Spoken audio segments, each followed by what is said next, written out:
রাদিয়াল্লাহু তাআলা আনহু তিনি বাবা এক পা দুপা করে যখন বনে শিকার করতে গেছে, বনে যখন শিকার করতে বাবা একজন মহিলা বাবা আব্দুল্লাহ করে চিৎকার করতেছে। বাবা যে আব্দুল্লাহ কিন্তু বাবা আপনার জঙ্গলে বাবা এদিকে ডানে বামে দিকে তাকায়, মহিলাকে বাবা দেখতে পাওয়া যায় না। ওই মহিলাটা বলতেছে, বলো আব্দুল্লাহ আসমানের চাঁদকে উপরে দেখা যায় নিচে নয়। হযরত আব্দুল্লাহ রাদিয়াল্লাহু তাআলা আনহু তিনি যখন উপর দিকে তাকিয়েছেন, উপর দিকে তাকার পর দেখতেছে একজন মহিলা, ওই মহিলাটার নাম হলো ফাতিমা। ওই মহিলাটার নাম ফাতিমা, কোন কিতাবে লেখছে মারিয়ম। বাবাজি সোনা মানিকেরা, আব্দুল্লাহ এদিকে শোনো। আব্দুল্লাহ রাদিয়াল্লাহু তাআলা আনহু তিনি আসলেন, টক টক টক করে আসার পর বলছে, কি হলো, কি ব্যাপার আমাকে ডাকতেছেন? ওই মহিলাটা ফাতিমা নামের মহিলাটা বলছে, আব্দুল্লাহ তোমাকে বিবাহ করার জন্য আমি মুলকে শাম থেকে চলে এসেছি। ওগো আব্দুল্লাহ তোমাকে বিবাহ করতে হবে, বিবাহ করতে হবে। আচ্ছা হায় হায় কি হলো, আমি তো বিয়ে করে আসলাম, এখন এই মহিলা বলছে আমাকে বিয়ে করতে হবে, তো কি করা যায়? মহিলাটা বলছে, আব্দুল্লাহ তুমি যদি বিয়ে না করো আমি তোমার জন্য জীবন দিয়ে দেব। কেন বলুন না, নবীজির মা হওয়ার কারণে।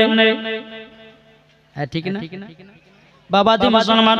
হযরত আব্দুল্লাহ রাদিয়াল্লাহু তাআলা আনহু তিনি বলতেছি, বলো গো আল্লাহ কি করা যায়? তখন বলতেছে, ওগো ফাতিমা তবে শুনে নাও, আমি বিবাহ করব তোমাকে। আমি এখন বাড়িতে যাই, আমার আব্বাকে জিজ্ঞাসা করব, আমার আব্বা যদি আমাকে দ্বিতীয় বিবাহ করার অর্ডার দেয় আমি বিবাহ করব, আর যদি না অর্ডার দেয় তাইলে আমি বিবাহ করতে পারবো না। ফাতিমা নামের মেয়েটা বলতেছে, বলে ঠিক আছে যান যান আপনি যান, কালকে কিন্তু আপনাকে আমি বিবাহ করব। বিরাদর ইসলাম মাদার সামানিকরাও, হযরত আব্দুল্লাহ রাদিয়াল্লাহু তাআলা আনহু তিনি বাবা এক পা দুপা করে যখন আপনার চলতে লাগলো, চলতে চলতে বাড়িতে পৌঁছে গেল। হযরত মা আমিনা রাদিয়াল্লাহু তাআলা আনহু তিনি বাবা ঘরের ভিতরে আপনার আরাম করতেছে, স্বামীর অপেক্ষা বাবা বসে আছে। বিরাদর ইসলাম মাদার সামানিকরাও, হযরত আব্দুল্লাহ রাদিয়াল্লাহু তাআলা আনহু যখন বাবা হযরত মা আমিনার ঘরের ভিতরে প্রবেশ করেছে, রে বাবা বেরাদার আমার আব্দুল্লাহ রাদিয়াল্লাহু তাআলা আনহু বাবাজি হযরত মা আমিনার কপালে একটা চুমা দিয়েছে। বাবাজি নূরে মুহাম্মাদি হযরত মা আমিনার গর্ভে চলে এসেছে। জোরে বলেন সুবহানাল্লাহ। বেরাদার ইসলাম মাদার সামানিকরাও, যখন নূরে মুহাম্মাদি হযরত মা আমিনা রাদিয়াল্লাহু তাআলা আনহার গর্ভে যখন বাবা চলে এসেছে, সকাল যখন হলো হযরত আব্দুল্লাহ রাদিয়াল্লাহু তাআলা আনহু তিনি বাবা আবার টুক টুক করে জঙ্গলে শিকার করতে গেছে। ওই মহিলা ফাতিমা নামের মহিলাটা বাবা যে আব্দুল্লাহর অপেক্ষায় জানো বাবা দাঁড়িয়ে আছে, দেখতেছে আব্দুল্লাহ আসতেছে। যখন বাবাজি হযরত আব্দুল্লাহ রাদিয়াল্লাহু তাআলা বাবাজি যখন আপনার ফাতিমা নামের মেয়েটার কাছে যখন দাঁড়িয়ে গেল, দাঁড়িয়ে যাওয়ার বলছে, ফাতিমা নামের মহিলা তবে শোনো গো, আমি তোমাকে বিবাহ করতে চাই, আমি বিবাহ করতে চাই। কিন্তু ফাতিমা নামের মহিলাটা বলছে যে আমি বিয়ে করব না। আচ্ছা জবার কালকে বলে বিয়ে করবে, আজ বলছে করব না, ব্যাপারটাকে শোনা মানে কেরো। এদিকে আব্দুল্লাহ রাদিয়াল্লাহু তাআলা আনহু তিনি বাবাজি জঙ্গল শিকার, আর এদিকে বাবা তিনার আব্বা হযরত আব্দুল মুত্তালিব রাদিয়াল্লাহু তাআলা আনহু এবং হযরত আব্দুল ওয়াহাব জোরে বাবাজি দুজনায় বিবাহের ডেট ফাইনাল করলো। জিলহজ মাসের 9 তারিখ দিন ছিল বাবা সোমবার। জোরে বলেন সুবহানাল্লাহ। আমার নবী মুস্তাফা দুনিয়াতে আসবে তাও বাবা সোমবার, নবীজির আব্বা আমার বিয়ে হয়েছে তাও সোমবার, নবী আমার পৃথিবী থেকে পর্দার আড়াল হয়েছে তাও বাবা সোমবার। বাবা যে সোনা মানিক যখন বিয়ের দিন তারিখ ঠিক হলো, জিলহজ মাসের 9 তারিখ, দিন হলো সোমবার। ডেট ফাইনাল হয়ে গেল, বাণীতে গেল আব্দুল মুত্তালিব রাদিয়াল্লাহু তাআলা আনহু। বাবা যেদিকে আব্দুল্লাহ রাদিয়াল্লাহু তাআলা আনহুকে বলা হলো, ও বেটা আব্দুল্লাহ, তবে শোনো গো শোনো, বিয়ের ডেট ফাইনাল হয়ে গেছে, জিলহজ মাসের 9 তারিখে সোমবারের দিন। বাবা একদিন, দুদিন, 3 দিন করতে করতে যখন আপনার কালকে বিয়ে যাবে করতে, বাবা তার আগের রাতে দিন হযরত আব্দুল্লাহ রাদিয়াল্লাহু তাআলা আনহুকে বাবা দিয়ে আপনার গোসল করায়া দিতেছে, বেরাদার ভালো করে আপনার তেল মাখায়া দিতেছে। কিন্তু আল্লাহ পাক, আল্লাহ তাআলার ফেরেশতারা আল্লাহ পাক আল্লাহ তাআলাকে বলছে, আল্লাহ গো, আমরা আব্দুল্লাহকে গোসল করাতে চাই। ওগো আল্লাহ, আল্লাহ এই কারোর জন্য গোসল করাতে চাই, আমার নবীজির আব্বা জানের বিবাহ। আমরা যাই, আল্লাহ বলে ঠিক আছে যাও, তোমাদের ছুটি। ছুটি হয়ে গেল, সারা রাত নামাজি আপনার আল্লাহ আল্লাহ করে বাবা ইবাদত করতেছে। আব্দুল মুত্তালিব বলছে, আল্লাহ গো, আমার ছোট বেটা আব্দুল্লাহর প্রায় 24 বছর হয়ে গেছে। আল্লাহ কালকে সোমবার, আজকে রবিবার, কালকে সোমবার, এইরকম বাবা যে আপনার 3 তারিখ বাবা, কিন্তু কাল সকালবেলা বিয়ে নিয়ে যাও। আব্দুল মুত্তালিব আল্লাহর কাছে দোয়া করতে চান, আল্লাহ গো, আল্লাহ গো, আমার ছোট বেটা আব্দুল্লাহ সেই রকম কিছু কাজ বাজ কিছুই করে না, নিজের পায়ে দাঁড়ায় না, কিন্তু 24 বছর হয়ে গেল, এখন বিবাহ 3 তারিখ ঠিক করে দিতে হবে, এখন বিবাহটা পড়ায় দিতে হবে। আল্লাহ আপনার কাছে হাত তুলে দোয়া করি, আল্লাহ আমার ছোট বেটা আব্দুল্লাহর যেন কোনো চিন্তা যেন না হয়। জোরে বলুন সুবহানাল্লাহ। এ সোনা মানিকের, ওগো আমার আব্বা যে মুসলমান ভাইরা, সকাল যখন বাবা হয়ে গেল, হযরত আব্দুল্লাহ রাদিয়াল্লাহু তাআলা আনহুকে বাবা টুক টুক টুক টুক করে বাবা মদিনাতে নিয়ে গেলেন। মদিনাতে নিয়ে যাওয়ার পরে হযরতে মা আমিনা রাদিয়াল্লাহু তাআলা আনহার সঙ্গে বাবাজি বিবাহ পড়ায়া দিল। জোরে বলুন সুবহানাল্লাহ। জিলহজ মাসের 9 তারিখ সোমবারের দিন নবীজির আব্বা মায়ের বিবাহ কমপ্লিট হলো রে বাবা। এদিকে বেরাদার হযরতে মা আমিনাকে নিয়ে যাবে আপনার মক্কাতে, মদিনা থেকে মক্কাতে নিয়ে যাবে, পালকির উপরে বসিয়েছে বেরাদার ইসলাম মুআজ্জিন সামানি কিরাম। হযরতে মা আমিনার পালকি 4 জনাতে তুলতে যাবে। এদিকে আব্দুল মুত্তালিব রাদিয়াল্লাহু তাআলা বলতেছে, চলো গো, আমার ছোট বৌমা আমিনাকে পালকিতে বয়ে বয়ে নিয়ে চলো মদিনায়।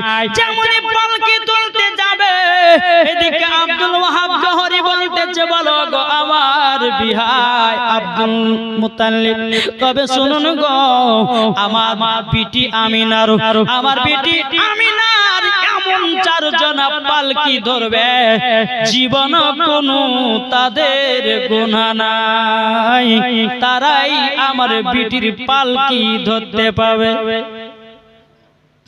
আব্দুল মুত্তালিব আল্লাহ গো, এই বছর মনে হয় বউ গেল না।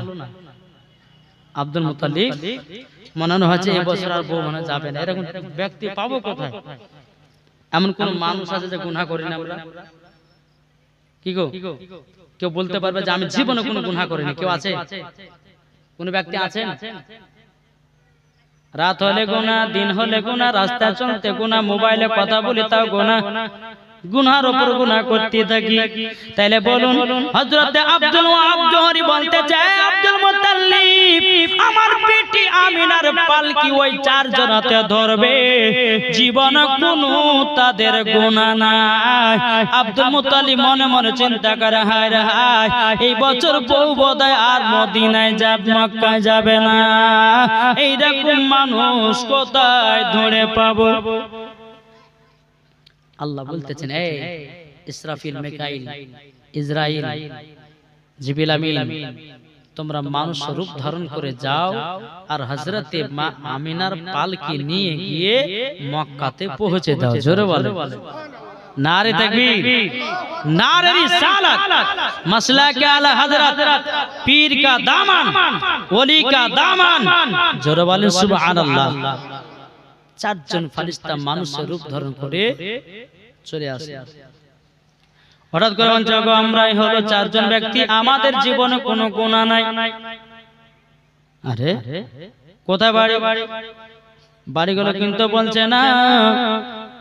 এদিকে বেরাদার আব্দুল ওয়াহাব জরি বলতেছে বাড়ি কোথায়, গুনাহ নাই, কি করে আমরা বুঝবো? কিন্তু বেরাদার এ সোনা মানিকেরও চার পানিস্তাতে বলতেছে বলো আব্দুল ওয়াহাব জহরি, তবে শুনেন আমরা দুনিয়ার কোনো মানুষ নয়, আমরা হলাম আসমানি চার ফেরেশতা। জোরে বলুন সুবহানাল্লাহ। এদিকে বেরাদার মামিনার পালকিটা বাবা চারজন ফেরেশতাতে নিয়েছে, এদিকে বাবা হুর ফেরেশতা। আল্লাহ পাক আল্লাহ তাআলাকে বলছে বলে আল্লাহ আমরা নবীজির বাপ মায়ের বিবাহতে আমরা যেতে চাই। আল্লাহ পাক আল্লাহ তাআলা বলছে এ হুর ফেরেশতা, তবে শোনো তোমরা নবী বাপ মায়ের বিবাহতে যেতে চাও, কেন যাবা? তার হুর ফেরেশতারা বলছে বলো আল্লাহ আমরা নবীজির বাপ মা বিবাহতে এই জন্য যাব, আমরা জান্নাতের গোলাপ ফুলের পাপড়ি ছিটাবো। জোরে বলেন সুবহানাল্লাহ। গেলেমান ফেরেশতা হুর ফেরেশতা হলো আলাদা, গেলেমান ফেরেশতা হলো আলাদা। হুর ফেরেশতা কাকে বলে? এই দেখেন, এইটা দেখছেন এই পানি, দেখবেন কাচের গ্লাসে যদি আপনার পানি রাখা যায় এই পার ওই পার দেখা যায় না? হ্যাঁ, তো হুররা এইরকম এত সুন্দর তাদের চেহারা, হুর ফেরেশতা। বাবাজি গেলেমান ফেরেশতা হচ্ছে আলাদা। আল্লাহ বলে ঠিক আছে যাও তোমাদের ছুটি, জোরে বলেন যাও ছুটি। এদিকে বেরাদার গেলেমান ফেরেশতারা বলছেন আল্লাহ গো আমরা নবীজির আব্বা মায়ের বিবাহতে যেতে চাই। আল্লাহ পাক আল্লাহ তাআলা বলতেছে বলো গেলেমান ফেরেশতা বলো তোমরা কেন বিবাহতে যেতে চাও বলো। তখন গেলেমান ফেরেশতা বলছে আল্লাহ ওগো রব্বুল আলামিন আমরা বিবাহতে যাব হযরতে মা আমিনা রাদিয়াল্লাহু তাআলা আনহার পালকির উপরে হাউজে কাউসারের পানি ছিটাবো। জোরে বলুন সুবহানাল্লাহ। এ বাবাজি মুসলমান ভাইরা ওগো আমার সোনা মানিকেরাও, গণিত ফেরেশতা আল্লাহ পাক আল্লাহ তাআলাকে বলছে বলে আল্লাহ আমরাও যেতে চাই। আল্লাহ গো আমরাও যেতে চাই। আল্লাহ বলতেছে ওগো ফেরেশতারা তোমরা কি করতে যাবা বলো। বেরাদার ইসলাম মুআদ্দাস মানিকেরাও সমস্ত ফেরেশতারা বলতেছে বলে আল্লাহ আপনার জান্নাতে একটা জিনিস নাই, আমরা সেই জিনিসটা এনে আপনার জান্নাতে রাখবো। আল্লাহ গো আপনার জান্নাতে কিন্তু একটা জিনিস নাই। আল্লাহ বলছে জান্নাতে এমন কোন জিনিস না যে বাকি রাখি নারীরা কি বলছে কি জিনিসটা নাই? এ ফেরেশতা আমার জান্নাতে কি নাই বল। বলে আল্লাহ গো আপনার জান্নাতে সব কিছু আছে গো আল্লাহ, তবে একটা জিনিস নাই। আপনারা কি শুনতে চান? কি গো শুনতে চান? আল্লাহ বলছে ফেরেশতা আমার জান্নাতে কি নাই বল। ফেরেশতারা বলছে গো আল্লাহ আপনার জান্নাতে হযরতে মা আমিনার পায়ের ধুলা নাই। জোরে বলুন সুবহানাল্লাহ। আল্লাহ পাক আল্লাহ তাআলা খুশি হয়ে বলছে ফেরেশতা যাও হযরতে মা আমিনার পায়ের তলার ধুলা আমার জান্নাতে নিয়ে হাজির করো। জোরে বলুন সুবহানাল্লাহ। গণিত ফেরেশতারা বাবা আমার নবীজির আব্বা মায়ের বিবাহতে বাবা দিয়ে এসেছিল। বেরাদার ইসলাম মুআদ্দাস মানিকেরাও চারজন ফেরেশতা হযরতে মা আমিনা রাদিয়াল্লাহু তাআলা আনহা বাবাজি কি করলেন? বাবাজি আপনার মা আমিনাকে টুক টুক করে বাবা মক্কাতে নিয়ে গেল। নিয়ে যাওয়ার পরে আব্দুল মুত্তালিব রাদিয়াল্লাহু তাআলা তিনি বলতেছে চারজন ফেরেশতা যারা আমিনার পালকি ধরে নিয়ে আসলো, আব্দুল মুত্তালিব বলতেছে গো তোমাদের বাড়ি কোথায়? তখন বললে আমাদের বাড়ি নাই, আমরা হলাম আসমানি চার ফেরেশতা। আসমানি চারজন ফেরেশতা। জোরে বলেন সুবহানাল্লাহ। যখন বাবা এই কথা বলার পর হযরতে মা আমিনা রাদিয়াল্লাহু তাআলা আনহাকে মক্কাতে নিয়ে আসলেন। জোরে বলেন সুবহানাল্লাহ। একবার দূর পর্যন্ত আল্লাহুম্মা সাল্লাল্লাহু মাওলানা মুহাম্মদ আলা আলে সাইয়্যিদিনা মাওলানা মুহাম্মদ। তোরা দেখে যাও আমিনা মায়ের ঘরে, তোরা দেখে যাও আমিনা মায়ের ঘরে। এলো আল্লাহর হাবিব বারো রবিউলে, এলো আল্লাহর হাবিব বারো রবিউলে। তোরা দেখে যা আমিনা মায়ের ঘরে, তোরা দেখে যা আমিনা মায়ের ঘরে। যারা বলেন সুবহানাল্লাহ। বাবাজি যখন বিয়ে শাদী হয়ে গেল, মা আমিনাকে মক্কাতে নিয়ে আসলেন। নিয়ে আসার পরে বেরাদার মুআজ্জাজ সামানী কিরাম, এদিকে কিন্তু বেরাদার হযরতে আব্দুল্লাহ রাদিয়াল্লাহু তাআলা আনহু মা আমিনাকে বাড়িতে রেখে দিয়ে বনে শিকার করতে চলে গেছে। হাজার হলো স্বামী, মা আমিনাকে ঘরের ভিতরে রেখে দিয়ে হযরত আব্দুল্লাহ রাদিয়াল্লাহু তাআলা আনহু তিনি বনে শিকার করতে চলে গেছেন। কিন্তু বাবা কিতাবের মধ্যে পাওয়া যায়, যেই দিন হযরত আব্দুল্লাহ রাদিয়াল্লাহু তাআলা আনহু যখন বিয়ে হয়েছিল, বাবা এক নয় দু নয় 260টা নারী হযরত আব্দুল্লাহ রাদিয়াল্লাহু তাআলা আনহুকে বিবাহ না করতে পেয়ে 260 জন নারীরা মারা গেছিল। এটা জোরে বলবেন না কেন? নবীজির মা হওয়ার জন্য। কিন্তু আল্লাহ বলতে যে এ দুনিয়ার মহিলারা, নবীজির মা হবে যিনি, তিনি হবে হযরতে মা আমিনা। জোরে বলেন সুবহানাল্লাহ। বেরাদর ইসলাম মুআজ্জাজ সামানে কেরাম, হযরত